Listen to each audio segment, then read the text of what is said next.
ازيكم؟ يا رب تكونوا بخير وانتوا بتشوفوني. النهارده هنعمل صوص البولونيز.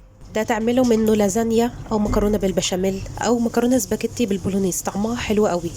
انا اسمي الاء، ما تنسوش تعملوا لايك وشير، وتعالوا نبدا ونشوف الطريقه مع بعض. هستخدم هنا حوالي جزرتين كبار، فرمهم في الكبه، ومعاهم بصلتين كبار برضو فرمهم في الكبه. على الخضار دي كلها هستخدم ربع كيلو من اللحمه، طبعا ده هيعمل لنا كميه اكتر من نص كيلو من صوص البولونيز. هنزل الاول في طاسه بمعلقتين من الزيت وعليهم كميه البصل اللي انا فرمته، وهبدا ان انا بقى اشوحه في الزيت لحد كده ما يدبل شويه. بعد ما خد تشويحه ولونه اصفر هنزل عليه بالجزر. هنشوح الخضار دي بقى مع بعضها كده لحد ما تنزل اي سوائل فيها، بس خلي بالكم منها ما تتحرقش منكم عشان ما فيش حاجه تمرر الصوص اللي هنعمله. بالطريقه اللي انتوا شايفينها دي، البصل دبل مع الجزر ونزلوا الميه بتاعتهم. هننزل عليهم بقى باللحمه المفرومه، وهنبدا ان احنا نقلبها كويس لحد كده ما تتفرك في وسط الخضروات دي ولونها كده يتغير. بعد بقى ما وصلت المرحله اللي انتوا شايفينها دي وقلبتهم كويس مع بعض ومفيش اي سوائل، بنزل ب3 فصوص من الثوم المهروسين وباخدهم برضو تشويحه معاهم. طبعا انا ما حطيتش الثوم في الاول علشان ما يتحرقش ويمرر الاكله بتاعتنا. قلبتهم مع بعض كويس، وهنكون بقى مجهزين معانا التوابل اللي هتحول الصوص ده لطعم رهيب.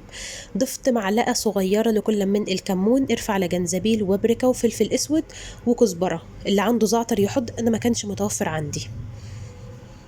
هقلبهم كويس مع بعض بقى لما ريحة التوابل تطلع كده فيهم. بعد ما خدوا تشويحه كويس، مجهزه معايا علبه من معجون الطماطم او الصلصه علشان الصوص بتاعنا يبقى لونه احمر كده. طبعا باخد الصلصه التشويحه الاول علشان لو فيها اي ماده حافظه تروح منها. مجهزه معايا بقى كوبايه من عصير الطماطم، يعني حوالي كده 4 طماطميات ضربهم في الخلاط، وهاخدهم تقليبه مع بعض وهزود ميه عليه.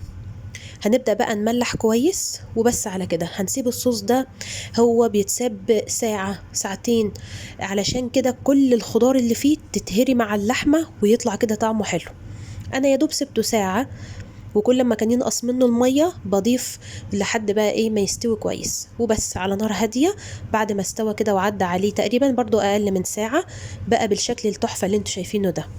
ده اكيد طبعا بيتاكل مع المكرونه الاسباجيتي، طعمه حلو. فتحضير يعني الطبق المكرونه بالبولونيز، بحط شويه من اللحمه واقلبها مع المكرونه كده، وبعدين بقى في طبق التقديم بنزل بالمكرونه بالشكل اللي انتوا شايفينه ده، وبعدين بحط بقى صوص البولونيز فوقه زي ما انتوا شايفين كده. ممكن تزينوه بقى بجبنه بارميجان اللي متوافر عنده، او بقدونس، شويه كزبره، مشوا الدنيا يعني.